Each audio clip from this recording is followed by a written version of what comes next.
Et bonsoir. Bon alors normalement c'est pas moi qui fais l'accueil ce soir, hein, c'est à Gauthier de s'en occuper, mais bon comme on est un groupe soudé, bah, je l'ai aidé parce qu'il était un peu short timing. Bonsoir Gauthier, bonsoir Nalwen, comment ça va? Très bien. La musique d'ascenseur pendant l'attente, ouais, mais ça ce serait si on... Alors on peut vous faire l'historique un peu, hein, je crois que c'est à 18h34 qu'il y a un message sur notre Slack qui dit au fait on a des trucs à présenter. Et à peu près en même temps, au fait, qui c'est qui s'occupe de faire la vidéo? Donc voilà, c'était il y a 20 minutes. Donc bon, la musique, voilà, c'est pour les gens qui s'occupent des trucs à l'avance. Large, c'est ça. Large, large, large. D'ailleurs, si vous avez des trucs à présenter, n'hésitez pas à nous rejoindre sur le Discord. Et j'ai l'impression que mon son est bon, donc bah, Gauthier, je te laisse la main pour présenter Oui, cette soirée.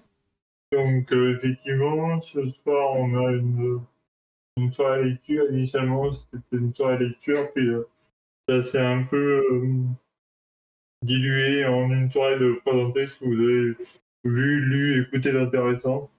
Ce soir, on n'a pas tellement de speakers comme d'habitude, sachant que potentiellement, à la soirée en deux parties, il y a Colin et du coup Colin, puisque Et Adrien? je crois que c'est lui. Il y a Vaillant dans le track. Bonsoir Vaillant. Ils vont nous faire un retour sur ce qu'ils ont vu de DDD Europe qui a eu lieu il y a 15 jours, hein, une C'était semaine dernière. semaine dernière. Enfin, on dit ça, Adrien était pas au courant. T'es d'accord, Adrien? Ouais, on va dire. On y est. C'était jeudi, vendredi, là. Vas-y, vendredi. Comme ça. Et du coup, à part ça, moi j'ai eu des vacances il y a quelques temps et j'ai pas mal lu, donc faire un petit retour des quelques livres que j'ai pu lire d'ici là, pendant ce temps. Voilà. Et j'ai un livre à présenter aussi, moi. Ah, effectivement. Je parlais de Donc, Software Craft. mais du coup, je vais peut-être vous laisser commencer, Adrien et Colin. Eh ben, comme vous voulez, je sais pas, Adrien, si t'es dispo, parce qu'on on t'attrape au saut du lit. Ah, c'est bon. Hein. C'est bon, c'est bon. Eh ben, n'hésite pas à mettre ta cam, et si vous voulez pas être là, à pas mettre vos cams. Donc effectivement, on peut parler de cette édition de DDD Europe qui a repris à Amsterdam, au théâtre où ils avaient l'habitude de le faire. Intéressant. Toi, Adrien, c'était ton premier, c'est ça? Oui, pour moi, c'était vraiment la grande découverte. J'en avais entendu parler ici, justement.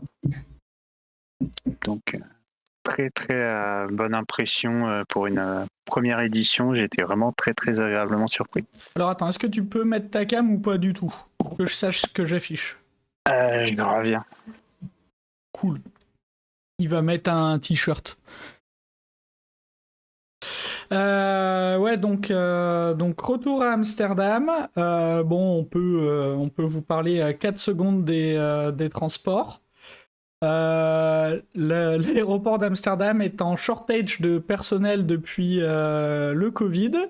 Donc nous on y allait en avion et ça n'a pas été le fun. Et Adrien, toi tu as opté pour un retour un peu plus exotique. Ouais. J'ai opté pour un retour en bus, voilà. Donc 15 heures de bus. C'était compliqué. J'aurais dû prendre l'avion, je pense. Alors, pas sûr, parce que nous on est parti à 8h de l'hôtel pour arriver à 15h30 à Lyon. Comme vous pouvez l'imaginer, il s'est passé des choses. Pour un vol de 2 heures. Donc ça fait chier de prendre l'avion, mais surtout quand ça fait pas forcément gagner du temps. Ouais.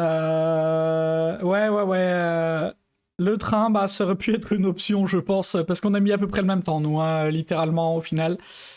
Oui, en fait, là, ils en sont à un stade où ils ont mis il y a des barnums dehors pour les files d'attente, pour l'embarquement, tellement les files d'attente sont longues. Voilà, donc bon, c'est le petit côté pénible du truc. Surtout quand t'as dormi 2 heures, toujours un peu relou. Mais bon, ça, la conf, ils y sont pour rien. Et donc, bon, mis à part les problèmes de transport, éventuellement d'hôtel, de machin, Adrien, ce premier DDD Europe, qu'est-ce que t'en as pensé? Eh ben, très très bonne surprise. J'ai été hyper surpris de voir autant de personnes que je pouvais voir sur YouTube qui balançaient des confs, enfin qui sont hyper actifs et de pouvoir échanger avec eux tout simplement. Le côté Pac-Man a été vraiment super bien accueilli. Donc pour expliquer le principe du Pac-Man, au tout début de la conf, on nous a dit on va essayer on va dire le plus possible d'intégrer les gens quand ils vont venir, quitte à être un petit peu, voilà, on naviguait un peu dans la conf, tac, il y avait des gens qui parlaient, on tendait l'oreille, hop, on se dit tiens, je vais peut-être participer à la discussion. Et très vite, les gens étaient bienveillants, c'était vraiment très agréable. On pouvait rentrer dans des groupes comme ça, même si on connaissait personne. Et du coup, le principe de Pac-Man, c'est toujours de laisser en fait un espace ouvert dans le cercle pour qu'une personne puisse rentrer et participer. Et je trouve que c'est extrêmement fort comme principe, c'est très très puissant, ça permet de vraiment comme tout le monde l'appliquait, moi j'ai pu m'intégrer vraiment très facilement à plein de groupes et c'était vraiment, moi c'était une surprise incroyable, ce côté-là où on pouvait discuter avec des gens alors que on les connaissait pas, quoi. Il y a Tlop qui nous demande anglais plus haut niveau, est-ce que ça reste accessible? Alors honnêtement, tout le monde fait un effort quand il parle en anglais. Moi honnêtement, il n'y a pas de, je considère pas que j'ai un très gros niveau, hein. Je comprends l'anglais technique, ça reste très très accessible. Même moi des fois je bafouillais un peu, les gens étaient très compréhensifs, donc même pour s'exprimer ça allait. Moi j'ai trouvé que ça allait très bien. Donc je sais pas ce que tu en as pensé toi, Colin. Et ben du coup moi c'était mon 4e, donc 2 en ligne et 2 en présentiel. Et des 4 que j'ai fait, c'est celui où j'ai le moins aimé les talks de très très loin. Les gens que j'attendais beaucoup et je me disais de toute façon je peux pas me tromper, ça va être incroyable, et ben ils étaient pas bons sur scène, mais tu sentais ouais un peu le manque d'entraînement. C'est Alberto Brandolini qui en a même parlé au début de son talk, qui dit c'est pas possible, je stresse comme un adolescent. Enfin, il dit trop longtemps sans faire de talk et là je suis pas bien, et ouais ça se voyait.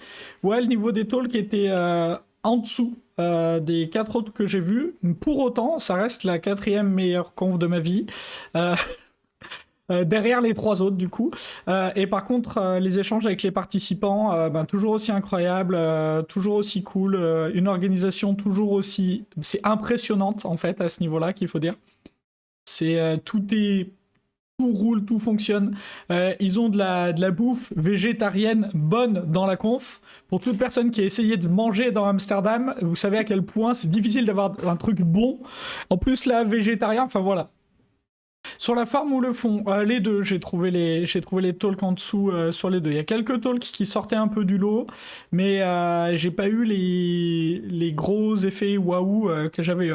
Cela dit, je dis ça, mais là on est quoi? On est mardi, donc on est rentré nous samedi. Je suis encore un peu hors sol moi.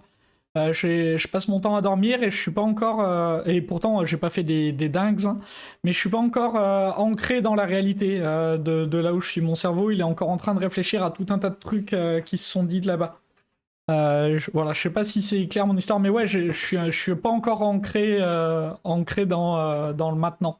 Ça me le fait régulièrement après des grosses confs ou des gros talks où j'ai du mal à me remettre.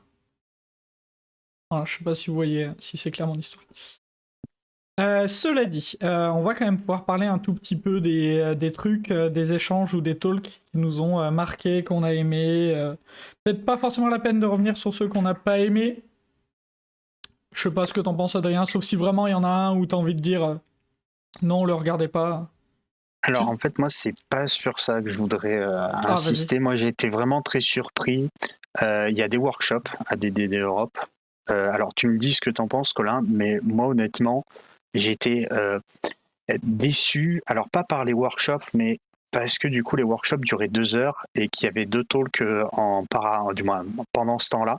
Et du coup j'aurais préféré faire plus de talks et moins de workshops parce que moi j'ai passé ma première journée à faire que des workshops. Au final j'ai été un peu déçu. Donc je sais pas si tu confirmes ça, mais moi si jamais je devais retourner à DDD Europe, je prendrais pas de workshop du tout et je ferais que des talks. Alors moi j'ai fait qu'un seul workshop. que j'ai... Ouais, il y a les vidéos pour les talks, mais workshops que j'ai volontairement fait pendant un moment, il n'y avait pas de talk qui me tentait plus que ça. Et c'était un workshop avec donc Kenny et Avraham. Et donc, comme j'aime beaucoup Avraham et que je trouve qu'il est toujours très fort, bah c'était très cool d'avoir ses retours. Et c'était un workshop sur la culture et comment la culture impacte le produit. Et vraiment très intéressant. Alors ça dépend beaucoup du groupe dans lequel t'es. J'étais avec un groupe très cool. Et donc bah, pour moi, workshop très bien. Et j'ai pas de regrets parce que justement, je l'ai choisi sur un slot où je savais que j'aurais pas de regrets. Voilà, c'est ça. Does Culture Impact Software Design. Donc voilà, c'était très intéressant pour moi, et donc pas de regrets sur ça. Et j'ai fait l'ouverture et la fermeture tous les jours, donc pas de regrets non plus sur les échanges avec les gens. Voilà. Mais ça, après, chacun fait comme il veut. Moi, je sais que j'aime bien être là à 8h30 à l'ouverture. C'était 8h30, je crois, l'ouverture au café. Premier café, prendre les premiers cafés avec les premières personnes. Et finir le dernier apéro du dernier litre de bière tiré le soir.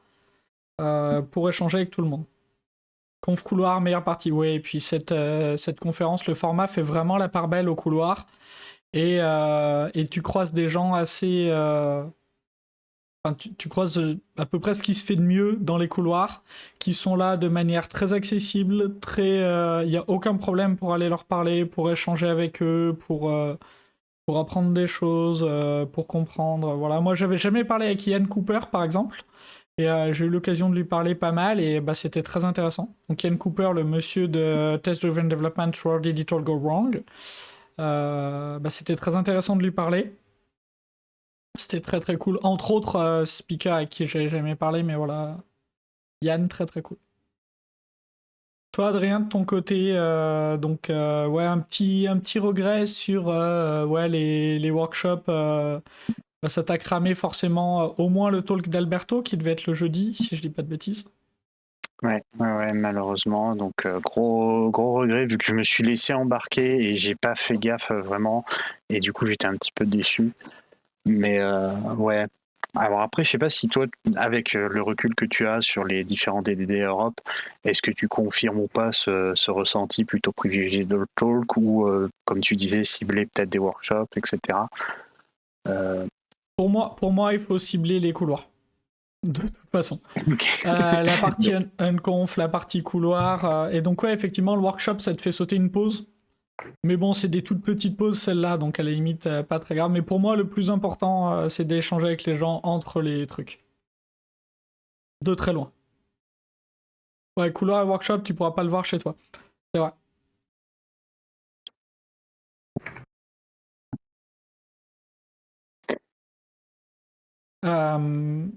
Et après, ouais, des très bons échanges. Ben, j'ai parlé d'échanges avec Ian Cooper, j'ai pu échanger aussi avec Michel Grosjean, donc que j'aime beaucoup, et c'était bien cool. Mais on s'était croisé à Alpecraft avec Michel, donc bon, ça faisait pas très longtemps qu'on s'était vu. Mais on n'a pas pu se parler à Alpecraft alors qu'on a pu se parler à Amsterdam. Voilà, des soirées, ben, on a fait une petite tablette français, on était une vingtaine de Français, je crois, le jeudi soir, c'était pas fait exprès, mais ça s'est retrouvé comme ça. Et le vendredi, je suis sorti avec des gens avec qui je travaille en ce moment et qui sont espagnols, et donc c'était sympa aussi. Voilà, de faire les soirées, les sorties. T'as pas du tout envie de revenir sur aucun des talks qui t'aurait marqué, Adrien? Alors moi justement, si, il y a des talks qui m'ont vraiment marqué. Alors c'est la keynote de début de journée avec la partie fractale Geometry of Software Design. Donc du vendredi? Du vendredi, oui. Ouais, bah pareil, j'ai la même.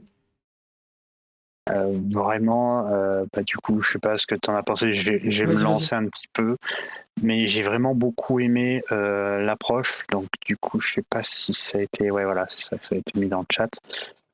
Donc du coup, Vladik Kononov a présenté une façon de par la nature, comment est-ce que on pouvait assimiler ça en fait à un SI. Honnêtement, moi, ce talk, en fait, il m'a mis des tartes littéralement en plein dans la tronche, tellement j'étais vraiment incroyable parce que du coup, il prend vraiment des phénomènes physiques, il se dit, ben, tiens, est-ce qu'on peut les appliquer au domaine de la SI?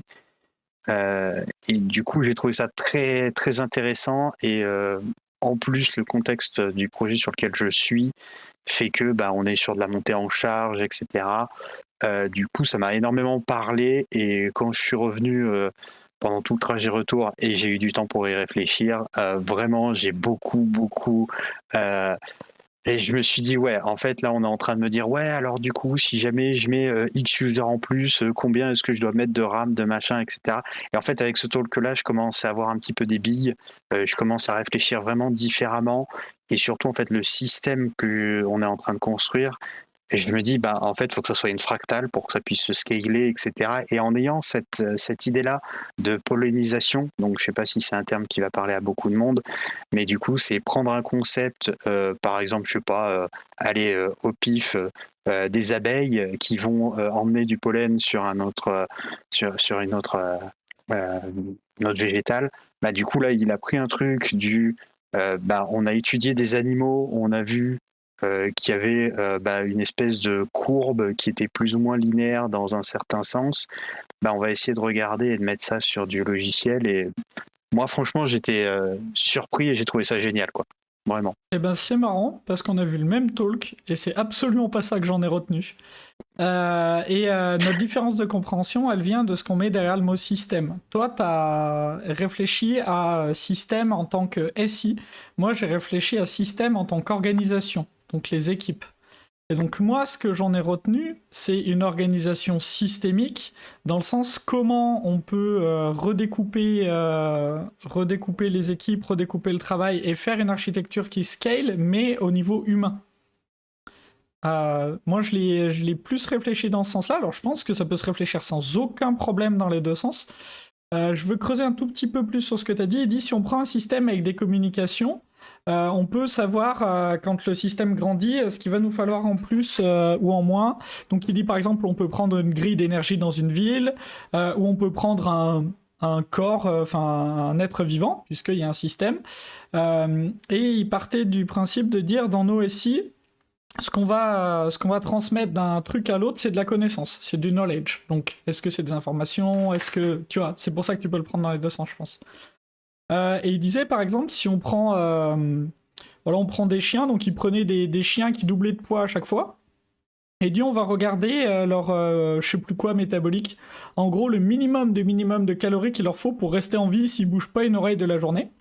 Et en fait on se rend compte qu'en doublant le poids des chiens, l'échelle de calories qu'il leur faut elle est logarithmique, c'est-à-dire qu'elle elle va baisser petit à petit, et donc il faudra beaucoup plus d'énergie proportionnellement à un chihuahua qu'à un berger allemand. Et donc il dit on a certains de nos systèmes qui sont comme ça, il a pris l'exemple inverse, enfin voilà. C'était vraiment très intéressant d'avoir ça, et c'était vraiment très intéressant après de dire comment est-ce qu'on va réussir à optimiser ça dans nos organisations avec le système de fractal, en essayant de prendre des patterns qu'on va pouvoir reproduire pour faciliter justement les mises à l'échelle d'un système. Et donc très intéressant, très cool, un talk effectivement qui peut être à plein de niveaux de lecture. Ce que j'ai trouvé très bien, c'est qu'il y a plein de choses que j'intuite depuis très longtemps, mais je savais pas forcément comment les expliquer ou comment les argumenter. Et ça va me donner énormément d'arguments. Et donc je suis très content pour ça. Donc j'ai beaucoup aimé ce talk aussi, Adrien, mais pas pour les mêmes raisons du coup. Mais c'est cool. J'ai mis aussi sur Amazon le lien du livre qu'il cite dans son talk. Voilà, juste au cas où. Ok. Un autre talk marquant ou un autre truc à dire sur ce talk-là ? Non, je pense qu'on a fait le tour. Moi, en talk marquant après, bon bah je vais continuer hein, et puis je vais dérouler. Hein, t'en as parlé, Yann Cooper quoi. Oui. Voilà, donc le talk c'est Hustle and the Flow, je crois. Bon, bah très clairement, il a remis les points sur les i et barres sur les t, comme dirait un ami. Voilà. moi, si jamais je devais synthétiser son talk, c'est en gros, c'est arrêter de vous centrer sur vos entities, hein, stopper les aggregates, les machins, arrêtez tout, et remettez-vous à repenser process métier et commencer à regarder un petit peu comment est-ce que votre système doit communiquer. Et c'est vraiment recentrer le process métier au cœur de tout, et pas seulement au centre de notre modèle, mais aussi au centre des échanges, des communications, et comment est-ce que tout doit interagir. Et moi, ce que j'ai beaucoup aimé, c'est qu'il va vraiment chercher une analogie assez forte avec des papiers. Vraiment, il va dire, voilà, on prend un fax, on va prendre un papier, et il est très concret, je trouve. Et une fois qu'on passe dans la digitalisation, on perd cet aspect un peu concret. Et je trouvais ça assez intéressant, le point de vue qu'il avait là-dessus. Donc moi, très très bon talk. Ce qu'il disait, c'est moi, il y a des event storming que je fais où je leur demande d'imaginer le process en low-tech. La technologie la plus élevée à laquelle ont le droit les gens, c'est un téléphone et un fax. Et ils doivent imaginer comment serait le processus en n'ayant que ça comme technologie, où tu dois faire des notes, t'envoyer des notes, quelqu'un doit la recevoir, machin. Et donc, il dit en repartant sur ça, en repartant sur du low-tech, j'arrive à avoir beaucoup d'informations que j'ai pas forcément. À revoir des trucs, et je trouve que c'est une très très bonne astuce que je vais essayer de lui piquer pour voir si ça fonctionne, de dire oui, c'est bien gentil, mais en fait souvent les gens c'est magique l'informatique, mais en fait un message ou un truc synchrone asynchrone, tu peux savoir est-ce que c'est un coup de fil, est-ce que c'est un fax avec une note qui sera prise en compte plus tard avec un panier inbound, un panier outbound, et puis ton travail arrive par-dessus et tu le dépiles dans la journée. Et donc je trouve que c'est très intéressant, tu arrives effectivement très facilement à faire les analogies, à dire si on n'avait pas de numérique, si on n'avait pas de réseau, comment est-ce qu'on ferait ça? Alors oui, ce serait plus lent et moins bien, mais au moins ça te permet d'avoir la vraie chose et les informations qui doivent être sur les notes pour savoir ce qui doit être envoyé et de quoi les gens ont besoin. Alors je trouvais effectivement cette remise dans la réalité très sympa. Pour expliquer ce qu'est un fax aux plus jeunes, il a montré une photo d'un fax et il a expliqué ce que ça faisait. Littéralement, dans la salle, il a un slide, c'est une photo d'un fax, il explique ce que ça fait. Voilà.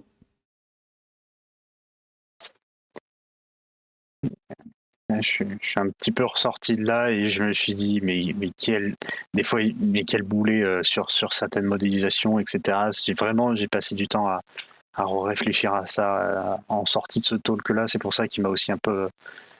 il m'a un petit peu secoué ce talk-là. Mais ouais, très sympa. Dans les talks marquants aussi,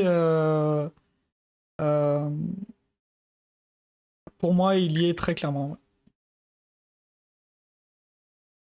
Un autre talk marquant ? Ouais. Moi, j'ai un petit peu découvert les ISH, les indépendants services heuristiques. On sentait que c'était un petit peu une présentation commerciale, mais moi, comme j'en avais jamais entendu parler, j'ai trouvé ça assez intéressant de voir justement cette partie-là.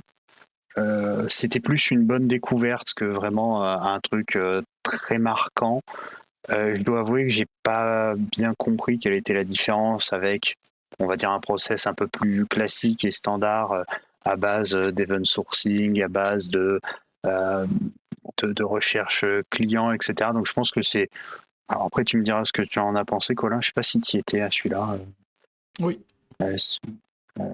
Du coup, je sais pas trop. En fait, j'ai un peu l'impression que c'était une autre vision de quelque chose qu'on faisait plus ou moins. Alors après, peut-être que je me suis planté, mais j'ai bien aimé leur présentation. Je me dis, ouais, je testerais bien leur truc, quoi. C'était plus ça.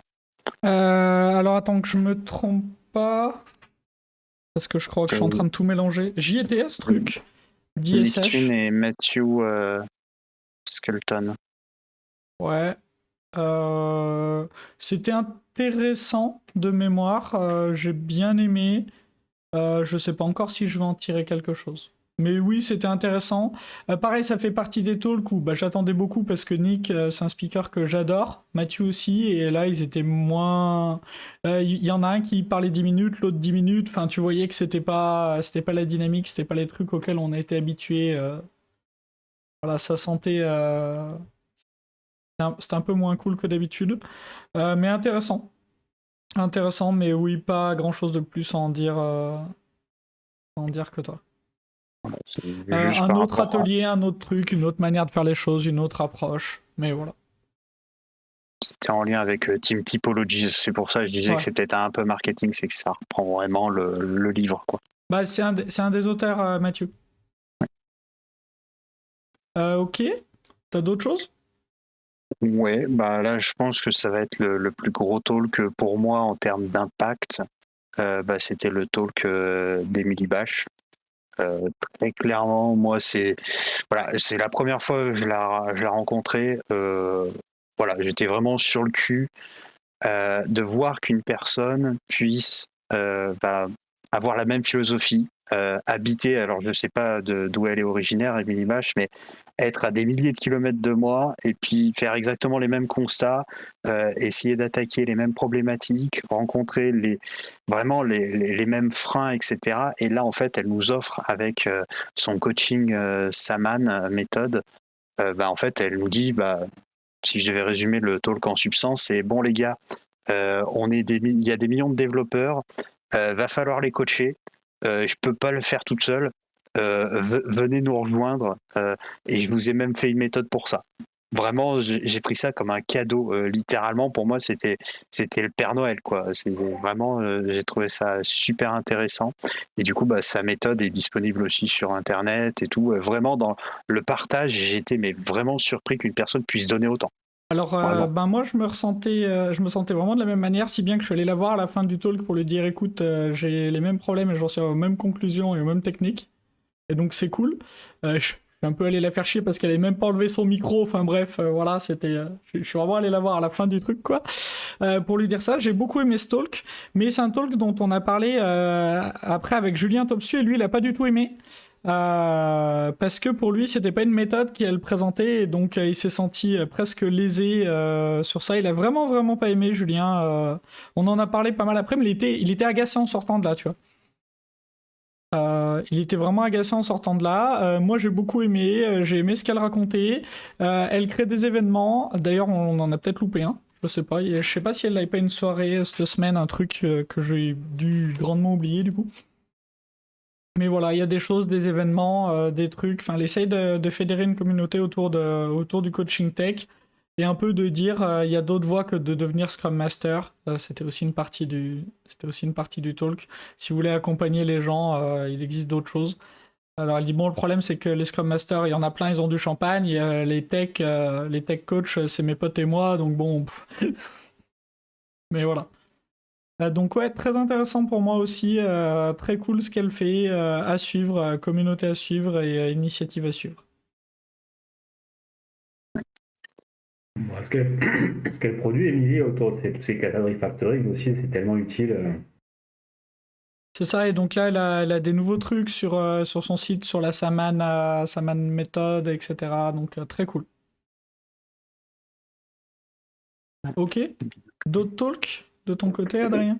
J'ai quelques trucs. Non, bah après, bon, il y a eu la keynote de fin. Ouais. Voilà. J'ai juste noté que c'était des gens du New York Times, etc., qui ont fait la transformation digitale. Voilà, c'était pour le côté un peu. Voilà, quand j'ai dit ça, il y a eu des gens des gens du New York Times, etc. Enfin, voilà, bon. C'est dommage parce qu'Hindou est très très bien normalement, mais pareil, tu vois, tu dis ah trop bien, il y a Hindou et tout, j'adore vraiment sa manière de présenter, et là un peu OSF quoi. Tu t'étais clairement en train de dormir toi dans celle-là aussi. Moi j'en ai eu une ou deux qui étaient comme ça, c'était compliqué, hein. C'était vraiment compliqué la gestion de l'énergie sur ces jours. Ok, alors, qu'est-ce que j'ai fait que t'as pas fait? Donc on peut parler de la keynote d'ouverture qui était une expérience qu'ils ont fait. Donc le but c'était de recueillir de la donnée. Les données sont maintenant publiques. Vous pouvez aller les voir. Ils ont publié les boards, ils ont publié les raw données. Voilà. Moi j'ai bien aimé. J'ai trouvé ça cool. J'ai pu parler à mes voisins. On a échangé sur différents trucs. J'ai échangé avec des gens qui n'ont pas du tout accroché et qui ont vraiment pas kiffé ce truc-là. Voilà. Ok, donc après j'ai fait un workshop, j'en ai déjà parlé. Ensuite j'ai fait Functional Aggregate Design Pattern. Donc c'était un design pattern en programmation fonctionnelle pour représenter des machines à état fini ou l'autre pendant des machines à état qui est un, je sais plus quoi, qui envoie des événements à chaque changement d'état. C'était stratosphérique comme talk. J'ai beaucoup aimé. J'en ai tiré plein de choses. C'était très cool. Et on est sorti de là. Il y avait un de nos jeunes collègues qui était avec nous. Il me dit, mais j'ai compris 3% du talk. Je suis ultra vénère. Enfin, c'était vraiment... il était agacé, tu vois, en se disant, mais qu'est-ce que j'en fais de ça, quoi. Alors, attendez, je suis en train de chercher. Je dois avoir une photo du slide, d'un des slides d'explication. Voilà, donc le but... donc c'était très très simple, hein, le talk. C'était de... Attendez, je vais me mettre en plein écran. C'était de faire le code en programmation fonctionnelle pour cette formule. Voilà, donc on a tous nos problèmes, hein, mais en gros, c'est une formule pour une machine à état, et je dois avoir le code en Scala derrière qui fait ça. Voilà, j'ai ça.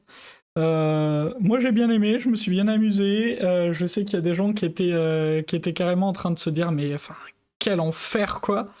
Voilà, donc vous ferez pause si vous voulez. De toute façon pour moi c'est à l'envers. Mais voilà, j'ai trouvé ça rigolo, j'ai trouvé qu'il y avait des trucs marrants. Puis quand on commence à écrire vraiment lambda dans du code, c'est qu'on est sur la bonne voie, donc ça m'a fait marrer. Lui j'ai bien aimé, mais disons que c'est un talk qui n'a pas fait l'unanimité. Et ensuite, le talk d'Alberto, donc qui s'appelle Domain Driven Design in Product Land. Donc il nous a emmené avec lui voir le lapin blanc.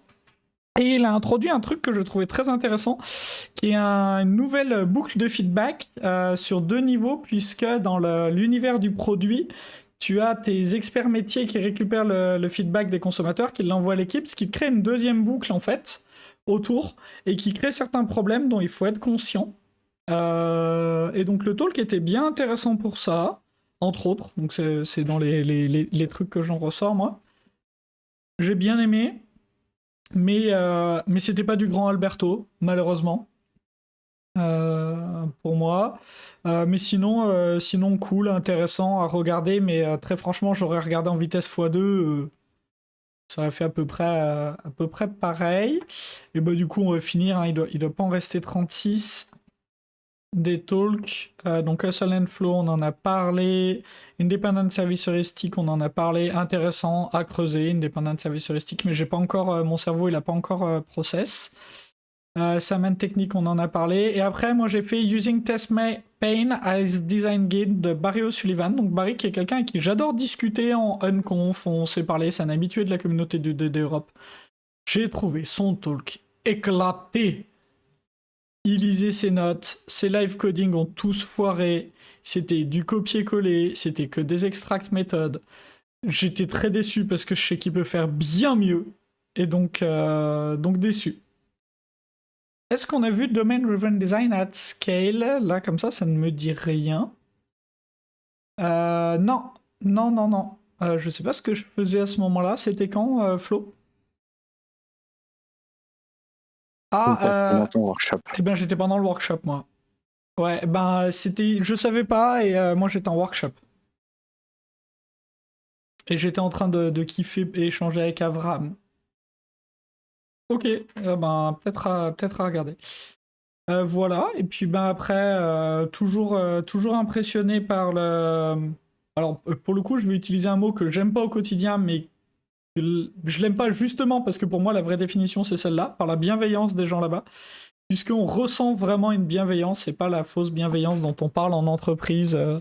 Vraiment, les participants sont profondément bienveillants, accueillant, welcoming, il n'y a aucun problème avec ça. Et je pense que c'est pour ça que ce mot m'agace au quotidien, parce que je vois la différence, justement.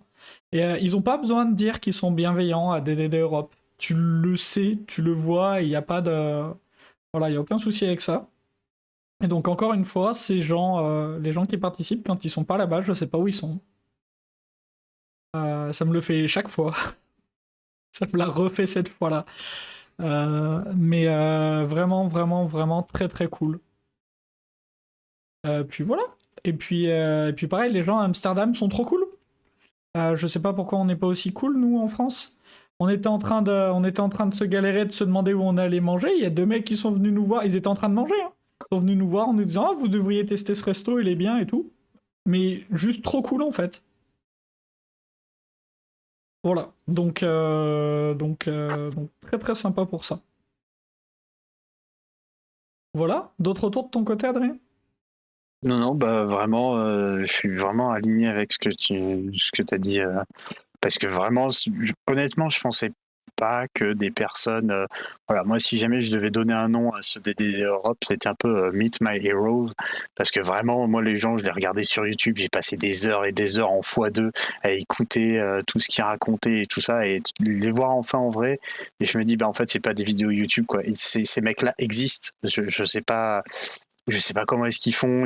Voilà, vraiment, ça m'a donné envie, ça m'a regonflé à bloc. J'ai envie voilà, d'aller marcher sur leurs pas et d'écouter encore plus de talks qu'ils peuvent donner, etc., d'aller gratter. Enfin voilà, moi ça m'a remotivé à fond, quoi. Ah oui, et j'ai oublié, donc j'ai enfin pu rencontrer Seper, je sais pas si vous vous rappelez, qui est l'orga du DDD Errant avec qui on a fait une session commune. On s'est enfin vu en vrai, on a pu parler tout plein. Il serait chaud pour revenir faire des trucs. J'ai pu parler à Michel, il est chaud pour venir faire des trucs. Enfin voilà, comme d'hab, on peut avoir des speakers sans aucun problème. Voilà, bien cool. Allez à DDD Europe. Même si c'était ma moins bonne édition en ce qui me concerne, ça reste excellent. Donc voilà. Pour moi à refaire dès que l'occasion se présente. Monsieur l'organisateur, on passe au bouquin? Ouais, juste te rappelle le prix du billet. Bien sûr.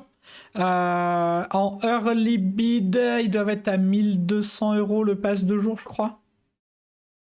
Si je dis pas de bêtises. En blind, ça doit être 1200 balles, auquel tu rajoutes un bon 700 € de voyage et d'hôtel. Faut pas oublier que la vie à Amsterdam est aussi très chère, donc tu vas payer une blinde en bouffe. Quoi qu'il arrive, c'est délirant les prix. Voilà, donc c'est un ticket à au bas mot de 1000 €, je pense. Pour monter le stacking. Bien sûr. Bien sûr. Et on n'a pas commencé à compter le jour où tu te facturais pas. Évidemment. Oui, c'est un peu cher. Hein. Mais cela dit, là, ils sont vraiment aux limites de la capacité de la venue, donc ils vont le déplacer. Et ils sont en train de... Dans le sondage, on devait répondre si ça nous gênait d'aller dans une autre ville européenne. C'est-à-dire qu'ils s'ouvrent l'option pour l'instant. Donc ils vont le déplacer, c'est quasi sûr, parce qu'ils doivent refuser trop de gens. Ils en parlaient à la keynote de fermeture. Et à mon avis, ils ont commencé à chercher un autre endroit. Ok. Donc si c'est Paris, ben pour nous, tu baisses le coup, quoi. Un peu. Voilà, à Anvers. Let's go. Ok. Nickel. Ben, merci pour votre retour, du coup. On va passer au bouquin. Juste un truc. Donc pour donner un peu de contexte, il y a du Société, ça devait être en mai. 2 et 3e semaine de mai, donc j'étais en vacances, en déplacement, et du coup, ce que je fais pendant les temps morts, donc les temps de transport, et puis voilà, et puis les temps un peu d'attente, etc. J'ai toujours un livre à lire, enfin, quelques livres à lire.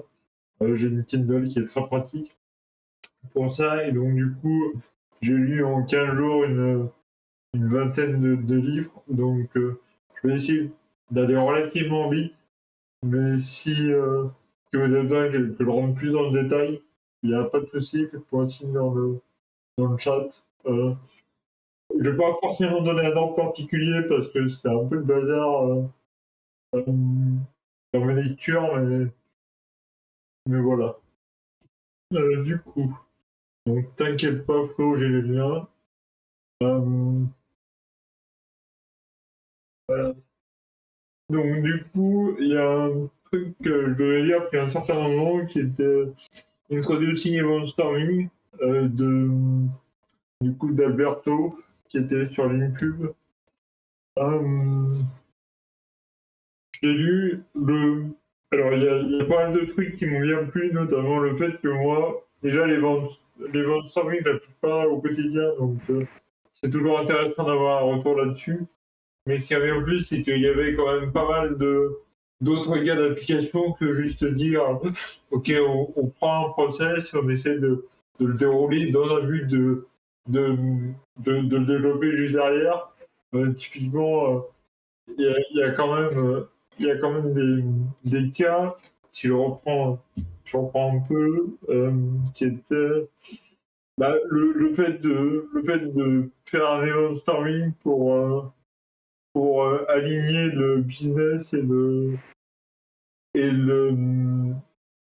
enfin, pour aligner toutes les personnes sur la valeur, enfin sur le flot de valeur, qui n'est pas forcément quelque chose qui est très concret entre guillemets, puisque typiquement moi si demain je convoque un event storming, c'est que on a une feature à faire ou on a un port fonctionnel à faire et du coup c'est très ciblé comme manière de faire. Enfin, comme objectif, et du coup, c'est pas aussi large, entre guillemets, que dire, bah, en fait, on essaie de partir, et puis, par exemple, ce que j'ai bien aimé, c'est le fait de dire, bah, au moment de l'onboarding, en gros, prendre là où les nouvelles personnes, et prendre des sachants, entre guillemets, et dire, bah voilà, on se met sur un tableau, puis nous, en tant que sachant, on va commencer à dérouler les grands processus, enfin les grands process de notre boîte, et, et vous en tant que, comment on appelle ça, en tant que nouvel arrivant, vous êtes en mesure de poser des questions, de challenger, etc.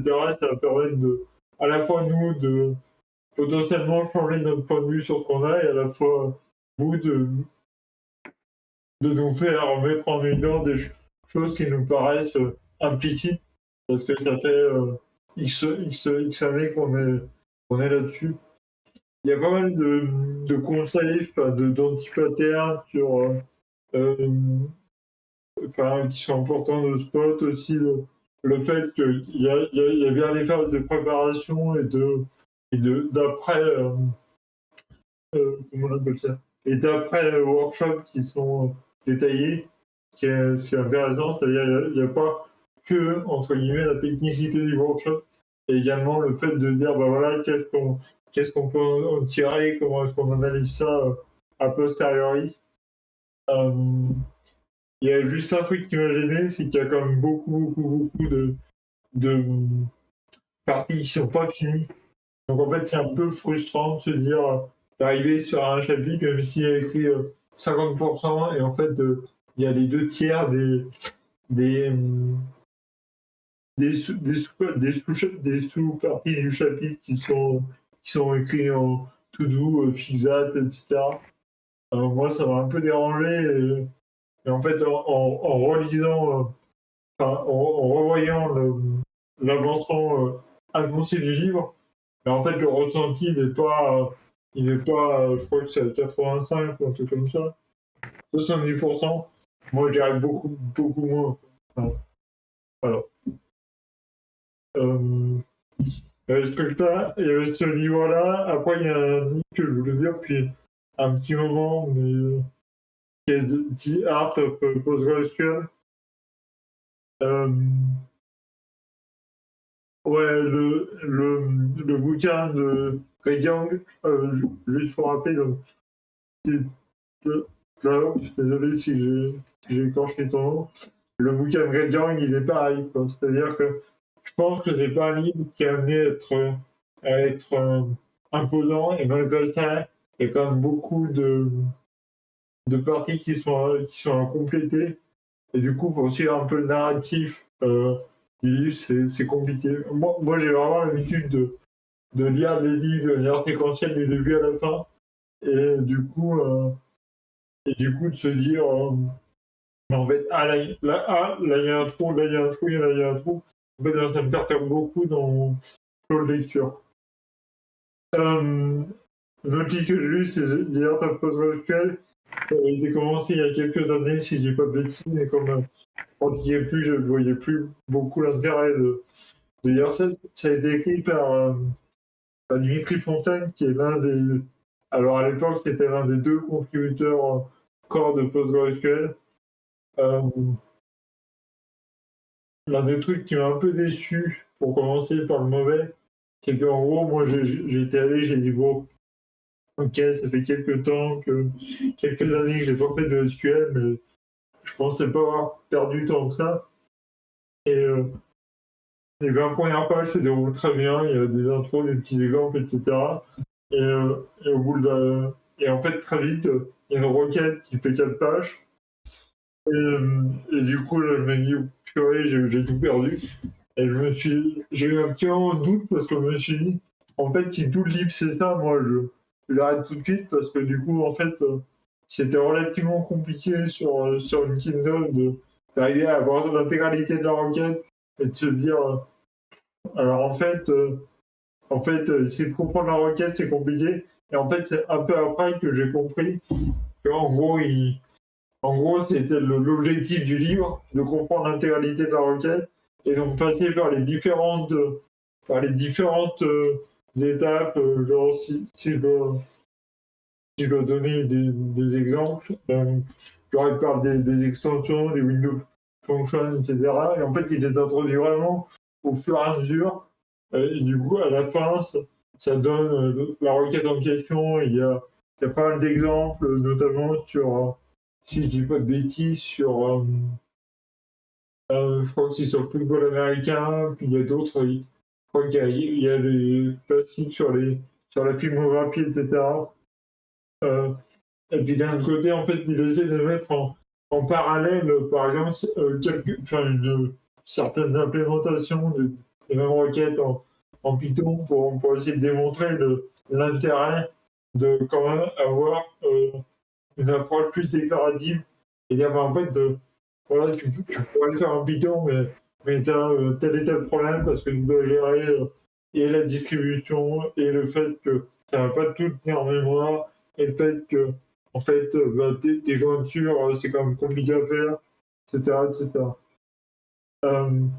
Et puis, ça permet de faire quelque chose auquel je suis relativement attaché, qui est de démontrer en fait que PostgreSQL, c'est plus qu'un simple data store. En fait, il y a vraiment une possibilité de transférer une partie de ta complexité à PostgreSQL, notamment dans tes repositories, plutôt que de te taper une implème de ton côté, juste pour être standard au-dessus de SQL.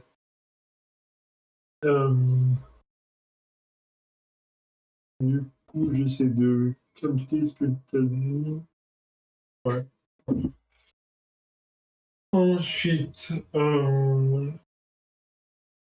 j'ai lu Building Event-Driven Microservice, qui est un bouquin qui est relativement récent, puisqu'il date de 2020. En fait, vous verrez, en général, quand je prends un sujet, je prends 3-4 livres dessus, ça me permet d'avoir une vue un peu élargie du sujet. Là, l'idée, c'était vraiment de... Moi, je pense que c'était plus une introduction qu'autre chose, parce qu'en gros, il y avait vraiment... déjà, il commence par faire un parallèle entre l'intérêt des microservices et le domaine-driven design, notamment les bandits de contexte. Puis il remet bien ça en parallèle avec finalement l'organisation de ta société. Et puis il y a vraiment tout l'aspect plus non technique en gros, ce qu'il essaie de... Je pense que ce qu'il a essayé de démontrer dans son bouquin, c'est de dire, en fait, les microservices, ça commence pas par un problème technique, ça commence par un problème soit d'organisation de ta société, soit quelque chose de plus fonctionnel. Et donc, il commence à dérouler comme ça. Il essaie après plus de rentrer un peu dans le vif du sujet, des choses que j'ai l'habitude de voir, notamment sur peut-être des projections, etc., versus quelque chose qui est, je pense, légèrement plus utile pour moi sur les types d'événements que tu peux avoir. Notamment les entity events, les key events, les unkey events.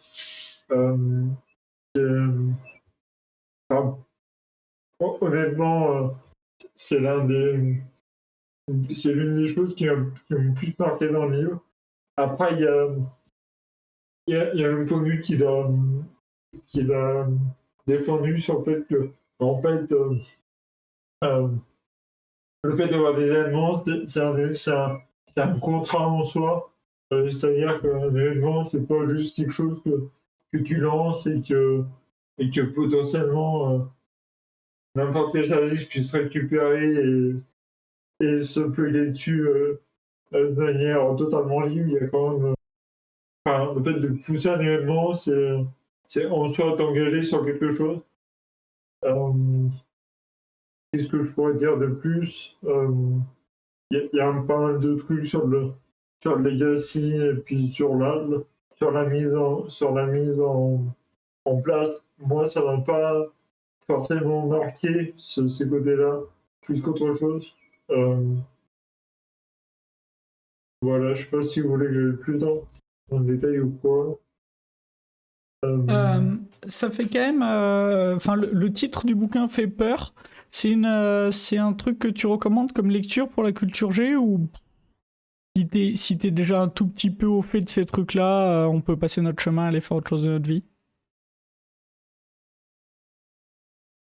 Honnêtement, si t'as une culture G, tu peux, enfin, si t'as déjà mis en gros, si tu pratiques au quotidien, ce truc-là, ça t'apprend un peu de vernis. C'est-à-dire, ouais, en fait, c'est juste que tu auras peut-être une meilleure vision mentale des services, des petits événements et de comment mettre en place. Mais en fait, en soi, techniquement, il ne va rien t'apprendre sur la manière de mettre en place, etc. En revanche, si tu débutes, je pense, enfin, si tu as déjà les concepts de base et que tu as jamais mis en pratique, je pense que tu peux quand même gagner quelques points de compréhension là-dessus. Et notamment, moi j'ai trouvé que c'était pas trop mal pour savoir par où commencer. Parce que tu as toujours, enfin, après c'est peut-être moi, mais la première fois que je l'ai mis en place, je me disais, ouais, peut-être par où je commence. Est-ce que c'est plus la couche infra? Est-ce que c'est plus les événements? Moi je trouve qu'en termes de. Ça donne vraiment une piste ouais, pour démarrer. Mais si tu l'as, en soi, je pense que vu la taille du bouquin, ça vaut pas le coup juste pour les quelques éléments. Et en plus, je sais plus comment il fait en termes de taille, mais je crois que j'en ai lu 2-3 et il me semble pas qu'il y en ait. Je crois qu'ils étaient autour de 500, entre les 500 pages. En train de chercher, mais je le vois pas sur leur site Ah pour ouais, l'instant. c'est pas. Ouais, ça reste un pavé, quoi. Ouais. Après, moi, je fais de la lecture rapide donc, depuis plus de 10 ans. Donc, du coup, en fait, les passages où en fait, ils rabâchent, ça va plutôt vite. Mais en fait, après, dans le même ordre d'idée, on a buté le microservice, qui est légèrement plus vieux. Oui, je l'ai lu. Ouais, je trouve qu'il apportait moins de choses. Personnellement, j'ai pas trop. Enfin, en gros, je pense que lui, c'est vraiment culture G à fond. C'est-à-dire, voilà, grosso modo, comment est-ce que les systèmes évoluent, et puis il faut apprendre à évoluer avec eux. Par exemple de méthode d'emblème, méthode d'emblème de conseils généraux, mais en soi, quand il te réexplique les différences, les avantages et les inconvénients de JSON et du XML, tu te dis que tu as déjà vu. Ouais, mais ce que dit Flo, c'est que c'était pendant la hype, et effectivement, moi à l'époque, j'étais très content de trouver un bouquin qui résumait tout et qui mettait tout ensemble, mais il est de 2015 le machin, quoi. Donc c'est vrai qu'aujourd'hui, tu dis oui, c'est bon, j'ai fait le tour, mais à l'époque, il n'y avait pas trop d'équivalent. Ouais. Non, mais je suis d'accord, mais en fait, aujourd'hui, moi, tel que j'ai lu, Oui, c'est un peu. en 2022, à mon avis, tu te fais un peu yesh en le lisant. C'est ça. Après, il y a un bouquin, je ne sais pas s'il a déjà été sorti ou pas, qui est le Learning de Management Design, qui honnêtement, je pense, qui est la meilleure intro DDD que j'ai pu lire.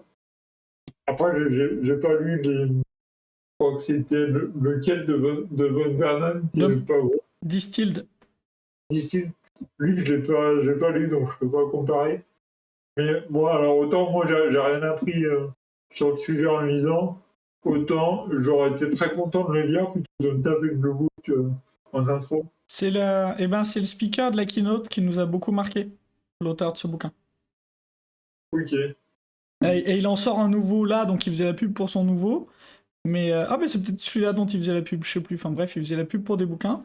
Et ok, donc tu conseilles en intro, bon bouquin d'intro. Est-ce que c'est un bouquin que t'achètes et que t'offres à des gens Tu veux amener du DDD dans une boîte, tu vois? C'est un bouquin que tu peux dire, que tu peux offrir?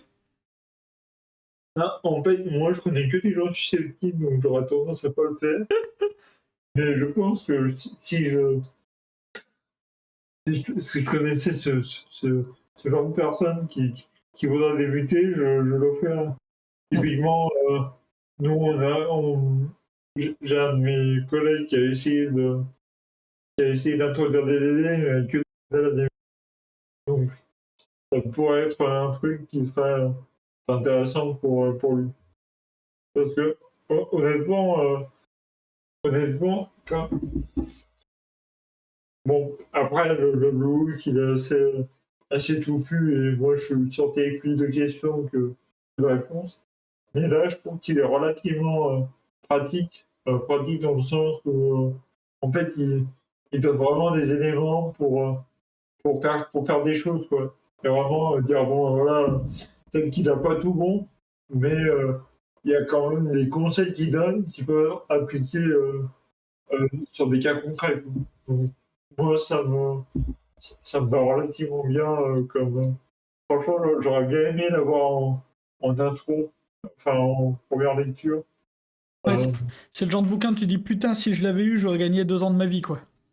C'est exactement ça. Ouais. C'est-à-dire que moi, en fait, j'avais lu le book, mais en fait, je comprends rien. Ni sur ce que je fais, ni sur le bouquin, et du coup, ça m'a un peu dégoûté, et je me suis laissé porter. Alors que là, typiquement, j'aurais pu l'appliquer plus tôt, etc. Enfin, moi, franchement, ça m'aurait bien plu, quoi. Après, pour le coup, voilà, je sais pas. Mais t'es beaucoup trop vieux, Gauthier, il est de 2021 le bouquin. Tu pouvais pas découvrir le DDD l'année dernière, Gauthier, on est trop vieux pour ça, nous. C'est ça. Un autre bouquin qui est aussi récent, qui est Software Architecture de Art Parts, par Neil Ford, c'est un nom qui va revenir assez souvent parce que j'ai tapé dans ces livres avant de partir. Grosso modo, si je veux le résumer, si vous êtes dead depuis, je sais pas, 2, 3, 4 ans et que vous commencez à toucher un peu à l'archi, ce bouquin est très bien dans la mesure où en fait on va arriver sur tous les patterns qu'on peut mettre en place en termes d'archi, sur des choses qui dépassent le fait de dire bah, j'ai un feature toute bête et j'implémente comme ça. Moi, il n'y a pas forcément bien, comment on appelle ça, bien marqué. Quoique, alors je sais plus si c'est. Ah oui, si, c'est ça. En fait, il y a un truc qui est très bien dans le bouquin, c'est qu'il détaille les différents types de sagas. saga étant un mécanisme qui permet de dérouler un scénario sur plusieurs parties déconnectées, enfin, sur plusieurs parties asynchrones, typiquement. Si vous avez un traitement complexe qui met en mouvement plusieurs parties distinctes, même plusieurs sous-systèmes distincts, il y a deux grandes solutions pour le résoudre. D'un côté, on a l'orchestration qui est de dire, en fait, on a une unité centralisée qui va se prendre la tête à passer les messages, passer le message à un service, attendre le résultat, passer au suivant, etc., gérer toute la gestion d'erreurs, versus quelque chose qui est beaucoup plus chorégraphié.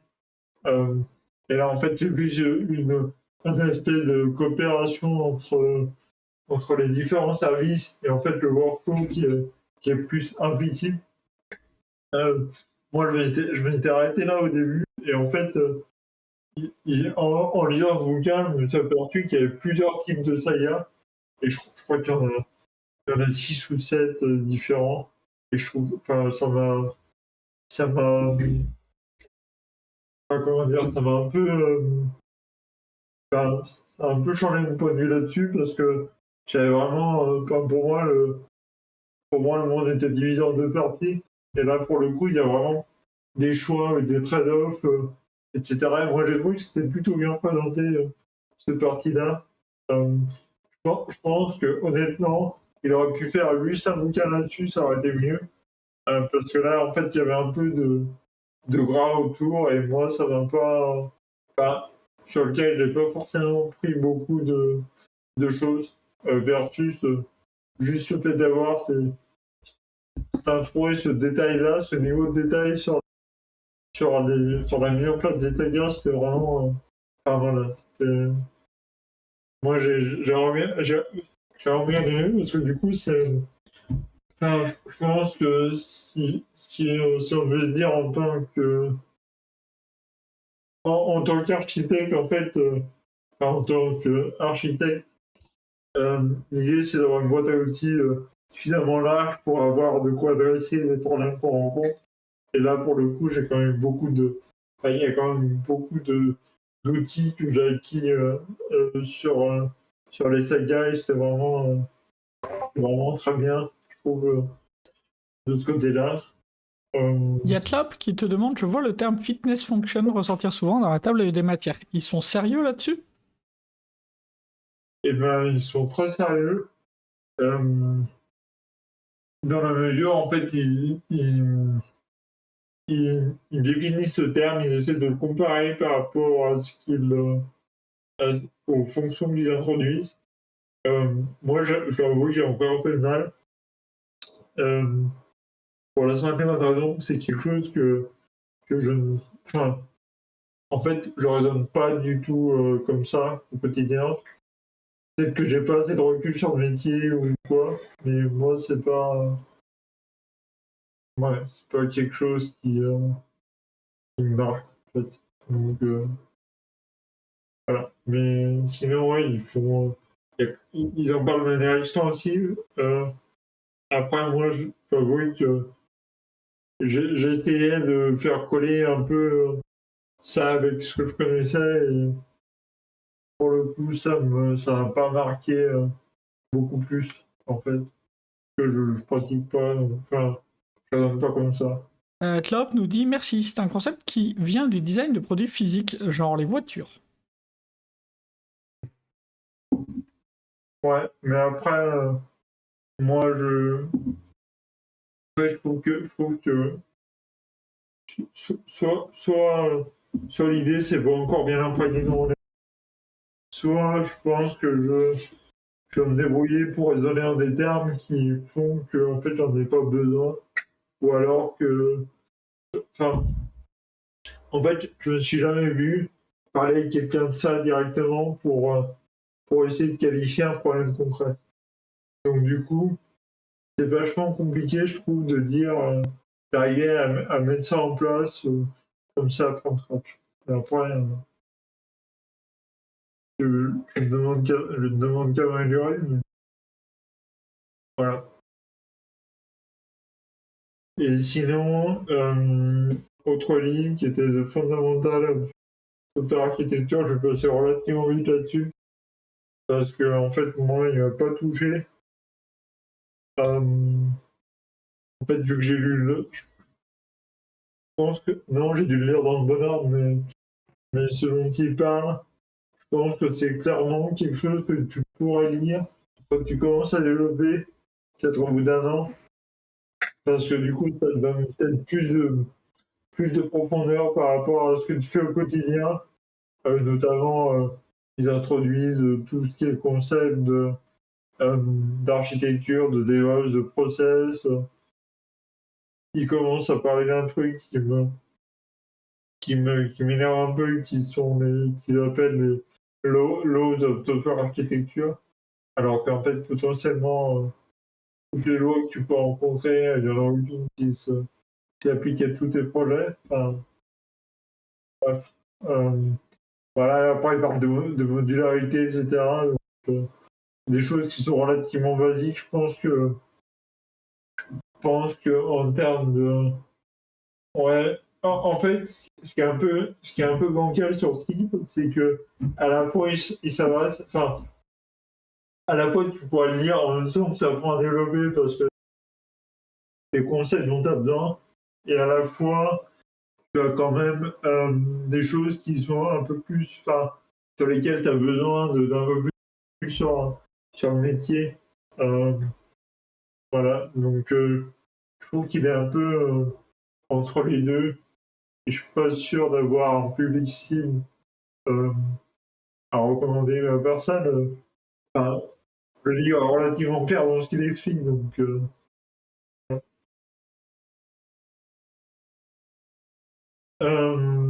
Derrière, j'ai quelques bouquins qui sont hors métier. Vous me direz dans le chat si on les traite derrière ou pas.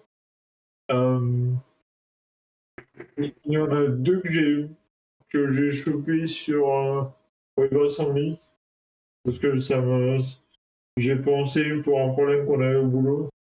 J'ai un peu de mal à décrocher, pour être honnête. Le premier qui était WebAssembly for the Cloud, que, honnêtement, je déconseille pour la simple raison qu'en fait, c'est un espèce de patchwork de différents articles et du coup, ça vaut pas le coup. En gros, ils ressortent certains points d'implémentation et puis il y a une intro vite fait sur WebAssembly, donc c'est à la fois très pratique en termes de contenu, à la fois pas pratique en termes de livres, parce qu'en gros, tu ressors de là avec plein de petits exemples, mais pas quelque chose de très formalisé. À l'inverse de WebAssembly, de Defining Guide, que j'ai collé, qui est beaucoup mieux. Enfin, qui est beaucoup mieux. Ça dépend ce qu'on cherche, mais moi, je l'ai trouvé beaucoup mieux pour deux raisons. D'une part, c'est que il va vraiment à fond dans le détail de dire, ben voilà ce que c'est WebAssembly, voilà quelles sont les opérations, dans quel contexte ça a été créé, etc. Et puis, tu vas construire des projets et t'applies en fait à des tâches sur lesquelles tu as vraiment des cas d'application pratiques de WebAssembly. Donc moi, il y en a beaucoup plus. Après, je pense que tu pourrais le lire pour ta culture générale, mais je pense que tu n'en tirerais rien si t'as pas un cas d'application sur lequel tu veux le mettre en œuvre derrière, parce que c'est quelque chose qui est relativement large en termes de contenu, et du coup, si t'as pas un objectif en tête, je pense que tu peux, enfin, tu risques de plus te dire, ouais, bah ok, tu peux baigner WebAssembly de n'importe quelle manière avec n'importe quel langage, mais en soi. Et comme WebAssembly, je sais même pas ce que c'est. Il y a peu de chances que le bouquin soit un kiff. Ouais, c'est ça. Honnêtement, si t'as pas un objectif en tête, il est trop long pour que ce soit un intro et il est trop vaste pour que ce soit quelque chose où tu te dis, où tu le lises et tu dises a posteriori, ah oui, je peux faire ça, quoi. Enfin, je pense que c'est un peu compliqué à généraliser derrière.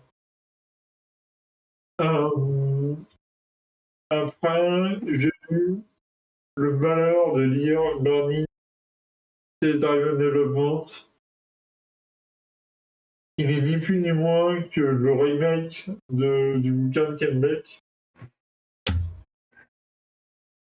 mais sur 3 langages différents. Donc, en gros, c'est exactement le même cas pratique. J'ai pas comparé sur les steps, etc. Mais je pense qu'un peu de choses près, c'est pareil. Le seul intérêt que tu pourrais avoir eu, c'est de te dire, ouais, c'est sur 3 langages différents. Donc, si je dis pas de bêtises, t'as du Go, t'as du JS et t'as du. Je sais plus. Troisième, Python. ouais, j'aurais dit du Python. Ouais, c'est ça. Merci. Troisième ligne du descriptif. Mais du coup, très, très, très décevant. Pour moi, il n'apporte rien au bouquin Ken Beck. Honnêtement, il vaut pas la peine d'être lu, quoi. Si t'as lu le bouquin de Ken Beck, t'as tout ce que t'as à savoir là-dessus. Donc, honnêtement, j'ai vraiment perdu mon temps et mon nerf là-dessus. Voilà. Après, en fait, j'ai une période où j'étais dans les tests, donc j'ai lu 2 autres bouquins sur le BDD. Et honnêtement, aurait pu faire un seul livre. Parce que pour le coup, il faisait 100 et 150 pages. Donc, est-ce que ça valait le coup de les séparer en deux? Le premier, c'était donc Discovery Explore Behavior Using Examples. Et le deuxième, c'était Formulation Document Example with Given Reason. Très clairement, on n'est pas sur 2 livres qui vont me permettre de ni de maîtriser BDD, ni avoir une belle intro là-dessus. Est-ce qu'il vaut 2 livres terminés qu'un livre d'une peu? Eh bien, j'ai tendance à te dire que ça dépend. Dans la mesure où quand t'as un intro qui est pas fini mais qui est fait dans l'ordre, ça se vaut, versus 2 petits livres où t'as quand même beaucoup de répétitions entre les deux et t'as quand même pas beaucoup de contenu. Je préfère le Linto. Mais c'est bon que ça regarde. Après, ça t'a coûté 20 balles, c'est pas non plus. Non, puis voilà, en fait, moi je sais que quand je voyage, déjà ça m'arrive moins souvent qu'avant. Et d'autre part, je compte le budget libre à l'intérieur. Oui. Donc, c'est pas pour le. Autant que ça m'a coûté, c'est juste pour la déception que ça m'a apporté. Versus un livre que je conseille mieux, qui est Behavior de Raven Cucumber, qui certes a l'air plus attrayant parce que il parle explicitement du plein, qui est pas où tu te dirais comme ça pas ouf, mais en fait potentiellement il parle plus de la, disons, des motivations et de la enfin de la méthodologie en gros de VDD que les 2 autres réunis, et te dire bah voilà, en fait effectivement c'est très focalisé sur Gherkin et du coup tu pourrais te dire que c'est questionnable.